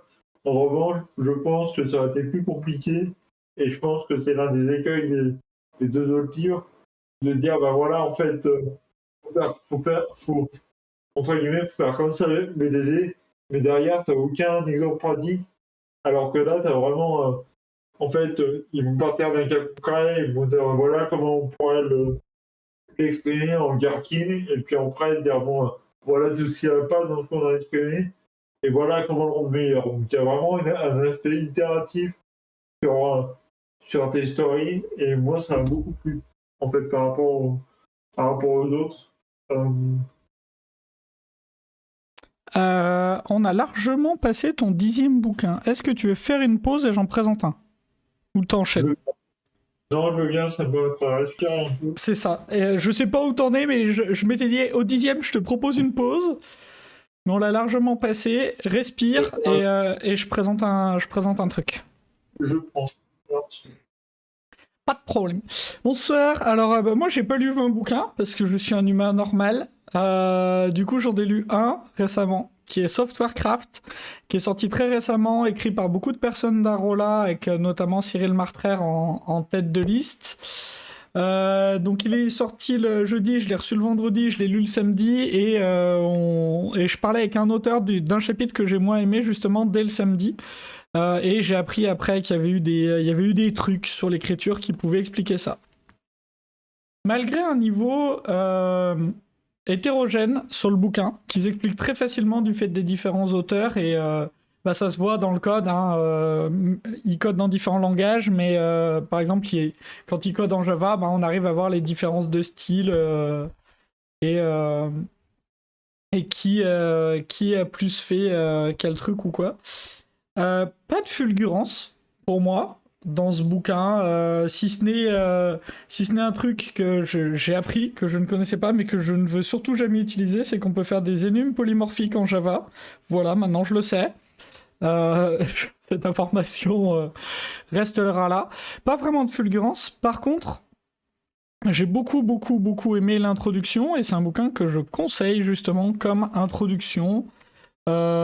Si vous voulez l'offrir dans votre boîte ou quoi aux caisses, offrez-le. On a eu un doute de est-ce qu'on l'avait déjà présenté en soirée lecture, parce que je sais qu'on en a déjà parlé. Voilà, dans le doute, maintenant, on sait qu'on en a parlé en soirée lecture. Pour moi, très plaisant, en français, très facile à lire, bonne introduction, pas de grosses erreurs, des petits détails, parce qu'on aime bien regarder les détails, mais vraiment très intéressant. Si vous avez des gens un peu moins susceptibles que chez Gauthier, laissez entraîner des copies, et les gens peuvent repartir avec chez eux. Je pense que c'est intéressant. Voilà, je t'ai pas donné un très très grand répit, Gauthier, mais au moins t'as eu un petit quelque chose. De quoi remplacer Clean Code? Absolument pas. C'est absolument pas la même chose. Là, ça va beaucoup parler de pratique, de l'état de la communauté craft. Bon, il y a un chapitre avec un kata, c'est justement le chapitre que j'ai un peu moins aimé, où j'ai trouvé des trucs un peu gênants.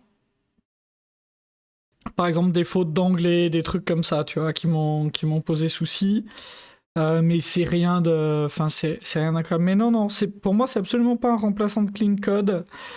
Surtout que la version française de Clean Code était une catastrophe de traduction, alors que là, c'est écrit en français. Donc, c'est du bon français. Clean Code, moi, je me rappelle avoir commencé à le lire en français. J'étais obligé de retraduire en anglais certains trucs pour me demander ce qu'ils avaient voulu dire. Donc là, si tu as des gens qui cherchent spécifiquement un truc en français parce que l'anglais est une barrière, c'est intéressant. C'est vraiment intéressant pour ça.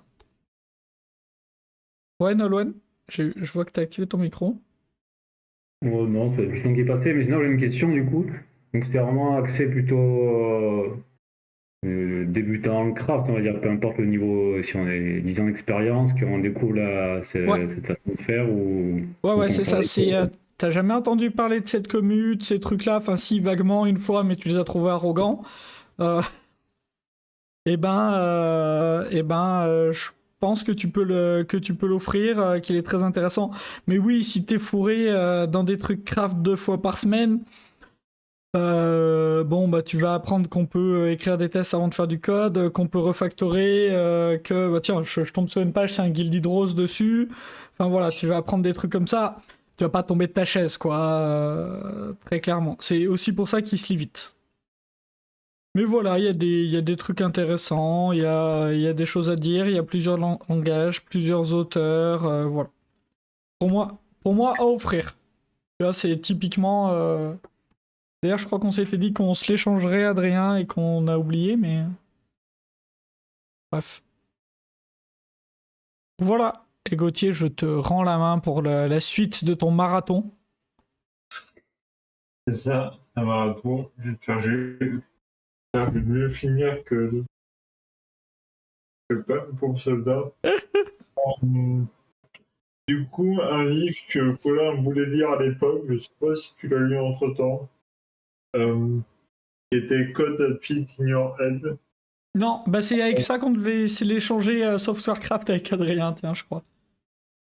Ou Code as a Crime Scene, peut-être, je sais plus, mais bref. Je sais pas, j'ai pas lu le livre, j'ai été un peu déçu. Enfin, Ok. j'avais peut-être de grosses attentes, peut-être pour ça. Je pense qu'il est très bien en termes de bouquin d'intro. En revanche, il y a quand même beaucoup de concepts, enfin beaucoup de choses que moi je connaissais déjà et c'est un peu. Après, voilà un peu le niveau de pression auquel je mettais le bouquin, mais typiquement, voilà, quand il parle de complexité, et puis qu'en fait, il part vraiment de la base, je trouve, à la base enfin, pour moi, c'est vraiment une intro de plein de sujets qui sont très intéressants indépendamment les uns des autres, mais sur lesquels il n'y a pas forcément. Enfin, je trouve que c'est plein de petites introductions et potentiellement chaque sujet mérite un livre, mais c'est pas le propos du livre. Chop Donc, nous demande est-ce que c'est un livre qui t'aurait été profitable au début de ta carrière?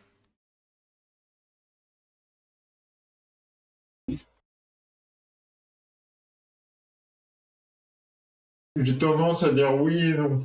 Oui, parce que potentiellement, ça m'aurait donné plein de topics sur lesquels. Enfin, je reformule. Oui et non, dans la mesure où, pour moi, ça m'aurait donné un plan pas de lecture, mais si un plan de lecture, c'est-à-dire faire voilà, il y a tel et tel sujet à creuser, et du coup prendre des livres dédiés là-dessus. Mais non, dans le sens où, en fait, c'est pas suffisant de lire le chapitre qui fait 4 ou 5 pages sur le sujet. Je sais pas si j'ai été clair dans ce que je voulais dire, mais typiquement, quand il parle d'encapsulation, qui est un sujet sur lequel on pourra parler très longtemps, et que ça dure, je sais pas, 10 ou 20 pages. Bon, il y a des choses que tu n'as peut-être pas l'habitude de voir, comme le fait de faire la validation en amont, etc. Mais comme c'est quelque chose sur lequel j'ai quand même lu de manière extensive et sur lesquels j'ai quand même un peu de pratique, bah voilà. En fait, le titre du bouquin colle avec le livre, c'est-à-dire qu'il va te donner plein de techniques pour arriver à du code qui est maintenable, puisque c'est quand même l'objectif. Enfin, mais pour maîtriser, complètement chaque technique, le bouquin lui-même ne suffit pas. Tu as besoin de soit beaucoup de pratique, soit beaucoup de lecture. Soit les deux. Mais en soi, le livre, ça donne plus une checklist des choses que tu dois apprendre pour y arriver. Voilà. Par contre, de ce côté-là, il s'est pas planté dans la mesure où il faut que c'est relativement exhaustif. Et ce qu'il dit est relativement juste. Je n'ai pas noté de. Il n'y a rien qui m'a choqué dans ce qu'il a dit. Je trouve pas qu'il ait oublié de choses. Ou alors, parce qu'il y a quand même pas mal de sujets. Mais voilà. Après, j'ai lu Mythologies. Je suis pas sûr que ce soit intéressant de le relister, vu qu'on l'a listé à peu près 15 fois. Ouais, je pense qu'on en a parlé 3-4 fois au moins. Ouais, c'est ça. T'as aimé? C'est pas fou, mais disons que ça m'a donné un peu. Ouais, un peu de recul et dire, bah voilà, finalement, il y a quand même tout ça, mais en soi, je l'aurais pas lu, ça m'aurait pas manqué. Non, ça change pas la vie. Hein. Je pense qu'après, on en a tellement parlé qu'il y a des choses qui sont rentrées entre-temps et que du coup, j'ai moins profité en fait de ce que le livre a pu apporter. Moi, Tu vois. j'ai peur que ça me fasse ça avec Accelerate. Je l'ai toujours pas lu, mais on en a tellement parlé que. Et j'ai bien peur que ça te passe pareil. Mais je veux pas être. Ouais, faut que je le lise Accelerate un jour. Mais oui, Accelerate, t'en entends parler 3 fois par conf, donc. Ouais,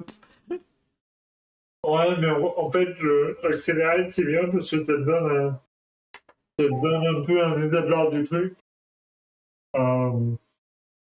Le nom de.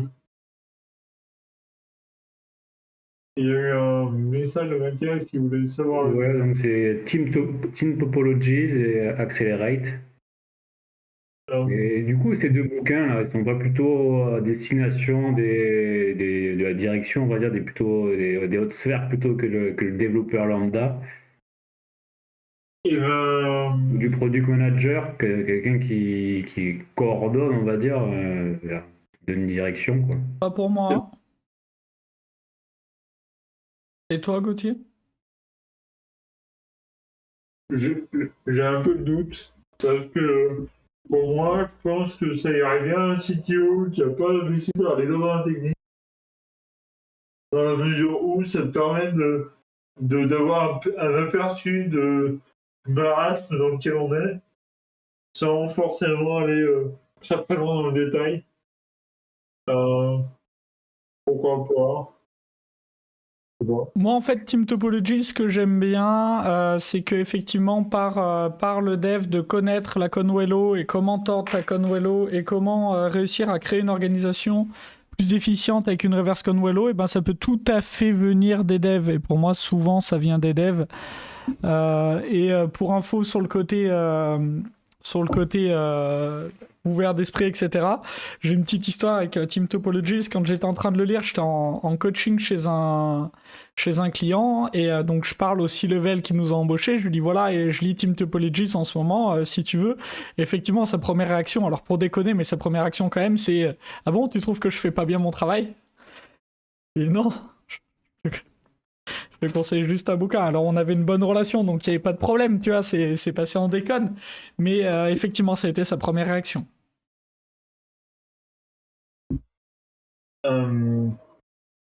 Voilà. Après, ouais, je ne saurais pas tellement qui est présenté, quoi. Enfin, Ce que nous dit Tlahop, c'est pour les crafters, Accelerate et Team Topology, c'est des évidences. Mais pour un VP of Engineering ou un CTPO, je ne sais pas ce que c'est un CTPO, qui doivent faire une réorg, ça les a vachement aidés. Ce sont des livres que je leur ai infligés en effet. CTPO, je pense que c'est un mélange entre CTO et un PO. Oui, je pense, oui. Parce qu'un CPO, c'est quoi un CPO? Ça me dit quelque chose, CPO? Chief Product Officer. Sûrement, ouais. Ok. Ça existe et c'est ça, c'est un Chief Product Officer. Ouais. Qu'est-ce qu'ils vont pas inventer? Bah, en fait, dans les petites boîtes, dans les startups comme la mienne, dès que t'as personne en dessous de toi, t'es chief quelque chose. Donc si tu veux, t'es chef de toi-même. C'est un peu... C'est intéressant. Pas de politique. Il y a aussi un autre bouquin qui est Becoming Technical Leader. Et je viens d'apercevoir qu'ils le vendent, enfin qu'ils ont arrêté de le... Je peux plus l'acheter. Il est pas si vieux, hein. Il date de 2011, qui m'a laissé un peu en plein désarroi, puisque je me posais pas mal de questions sur comment améliorer, qu'est-ce que finalement on attend de moi, que tech lead, team lead quelque chose. En fait, il part du constat qu'il y a quand même plusieurs types de leadership, et donc plusieurs attentes. Et en fait, en partant de là, tu vas un peu nulle part, parce que du coup, tu n'as pas vraiment de clés sur quoi t'améliorer. Tu n'as qu'un peu d'exemples pratiques, de dire, bah voilà, il faut que tu travailles sur... Enfin, parmi ton boulot, c'est d'améliorer ta team, c'est de permettre à des membres de ton équipe de s'améliorer. Je me permets... En fait, ouais. Je me permets juste une toute petite remarque. La version Kindle est de 2011, la version originale est de 87. Voilà.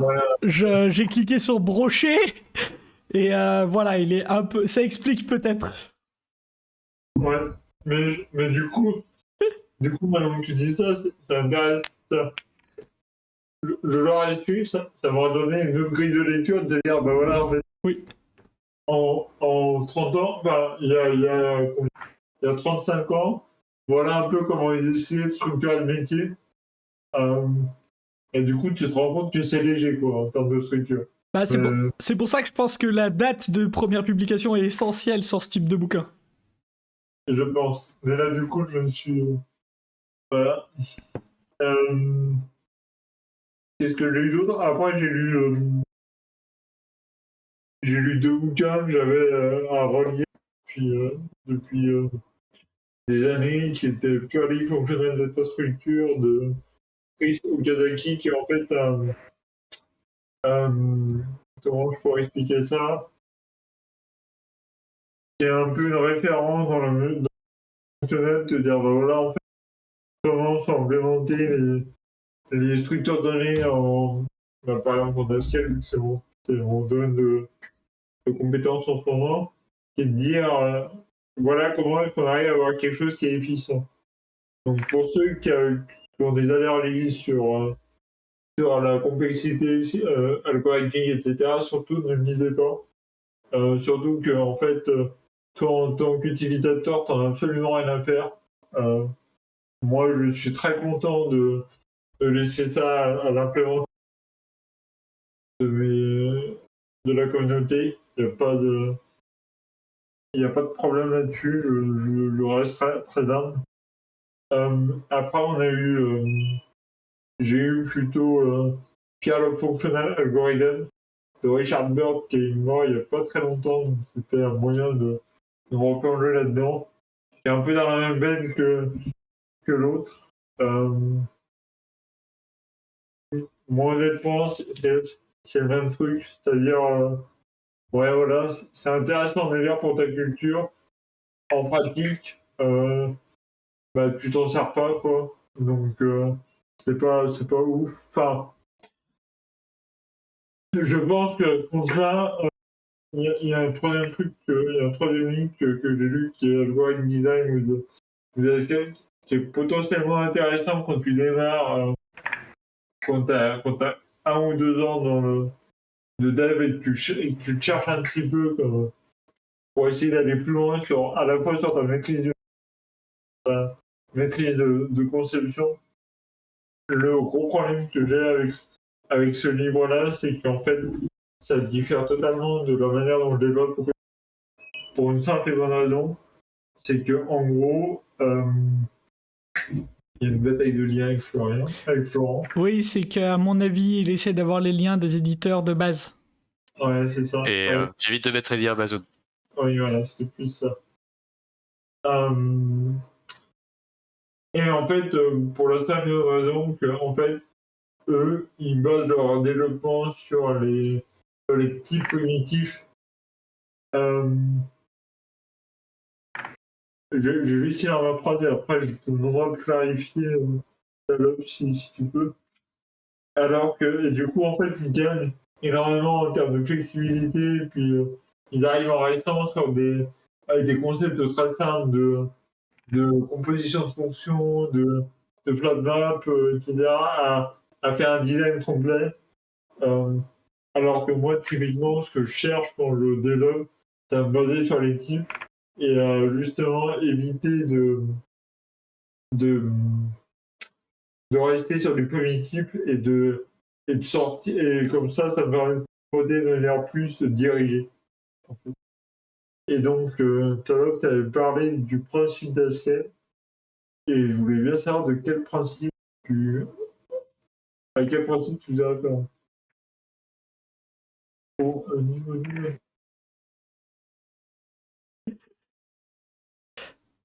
Ouais, ces bouquins-là, c'est un peu l'équivalent de quand moi je vais écouter des talks de Forax. J'aime bien, j'adore, mais en vrai, au quotidien, ça va pas changer ma vie, quoi. C'est ça. Après, je me rappelle plus des exemples, mais si tu veux, à la fin, ils s'en sortent en fait, c'est très bien quand tu cherches à voir un peu ce que tu peux faire avec le langage en termes voilà, jouer avec les mécanismes, un peu les internonces. Mais en fait, en pratique, tu codes pas comme ça dans la réalité, pour la simple et bonne raison que ça répond à ton besoin qui est hyper local. Et du coup, en termes de sur ton design global, tu n'as absolument rien à faire. Et typiquement, tu vas peut-être passer 2 jours là-dessus, à un truc que tu vas mettre sous test, ça sera optimisé à mort, mais en fait, sur ton système complet, ça faisait absolument rien. Et moi, typiquement, je n'arrive à ce résultat-là que quand j'ai un gros problème de perf. Et pour l'instant, ça m'est jamais arrivé.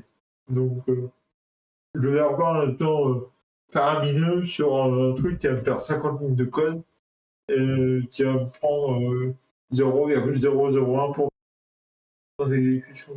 Enfin, mais jamais, quoi. C'est comme, c'est comme quand on t'enseignait en BTS pour enseigner à optimiser les boucles fort, mais j'en ai absolument rien à faire, quoi. De toute façon, il suffit qu'il y ait une IO qui passe par là pour qu'elle soit invisible, cette optime. Donc, Ah oui, c'est exactement ça, quoi. Enfin, voilà. Et du coup, c'est un peu la fin de ce que j'avais dans mes bouquins techniques. Tu vois, si je pense qu'on est un peu out of time, donc on va peut-être arrêter là. non, on est... Sinon, j'en ai 3 ou 4 derrière. Mais je pense qu'on peut faire la pub et conclure. Ou c'est toi qui vois, c'est toi si t'en as marre. Mais il est 35, je sais pas si on a 36 autres trucs derrière. Donc on peut faire la pub et conclure. Si on... Faire la pub, conclure, moi ça me va, étant donné qu'il n'y a rien de prévu il n'y a rien d'annoncé pour le mois suivant. Si ce n'est que du coup, on va avoir un talk conjoint, enfin, on va avoir une soirée conjointe avec les Human Talk le 11 juillet. Le 12. Le 12. Bah, c'est écrit le 12 en tout cas dans les brouillons. Et comme les Human Talk c'est les mardis et que le 12 c'est un mardi, ça m'a l'air honnête. Ça veut dire que tu peux pas courir dans le brouillon. Trêve d'été, non, on fait des trucs en juillet, juste on est à l'arrache, mais c'est bien prévu qu'on fasse des trucs en juillet, mais en même temps on est le 28, on annonce jamais avant ça. On est large. Puis du coup on aura 2 coding.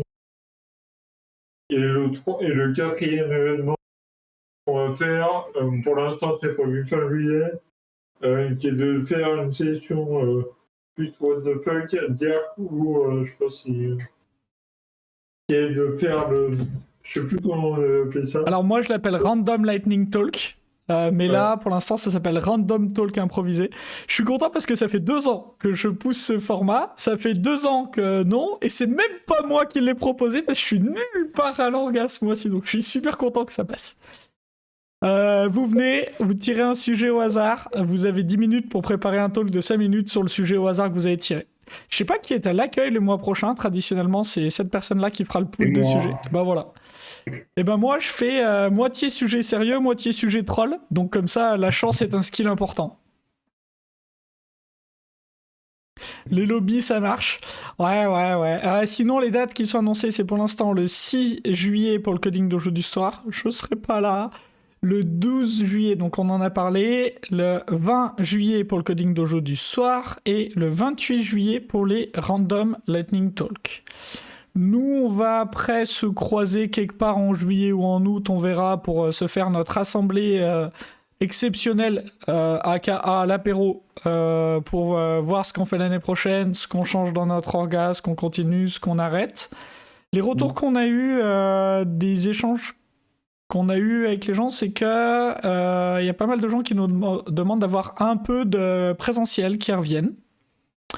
Donc faut qu'on voit si on en remet un peu, comment on fait, comment ça s'organise, etc. Ouais. Par contre, il y a une unanimité sur le fait de garder les coding en remote. Ok. Mais voilà, il y a des choses... Voilà, on va voir. Si vous avez des trucs, des desiderata, n'hésitez pas à nous contacter.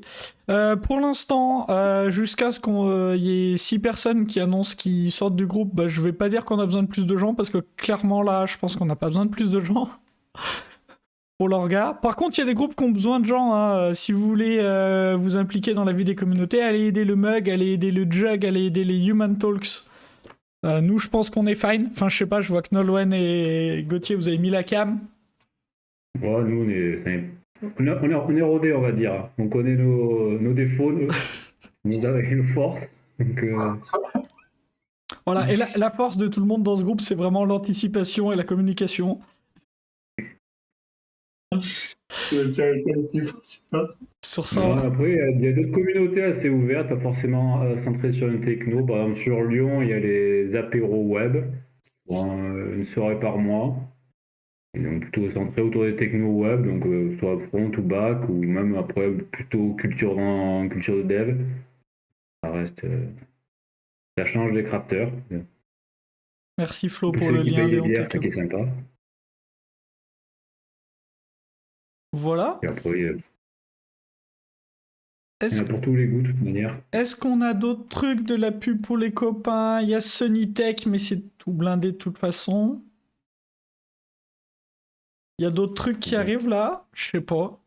Très Ah, si, il faut plus dire le mug, il faut dire le MTG, je crois que c'est ça là. Je sais pas, Adrien, il est orga, il va nous dire s'il est encore là. Il y a Florent aussi. Ah, il y a Flo aussi, Pas le chouette. dénoncer.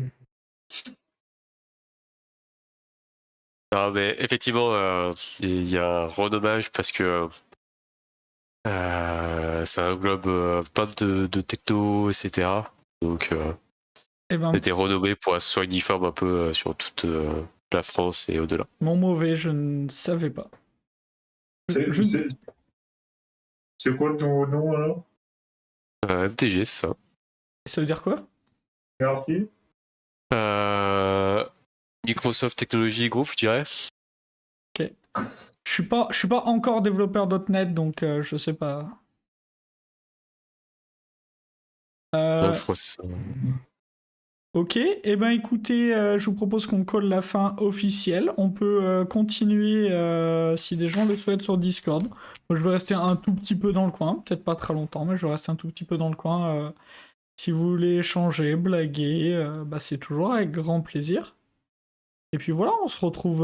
Enfin, vous retrouvez le 6, moi je serai à Paris. Mais voilà. Bonne soirée, à plus. Merci. Alors.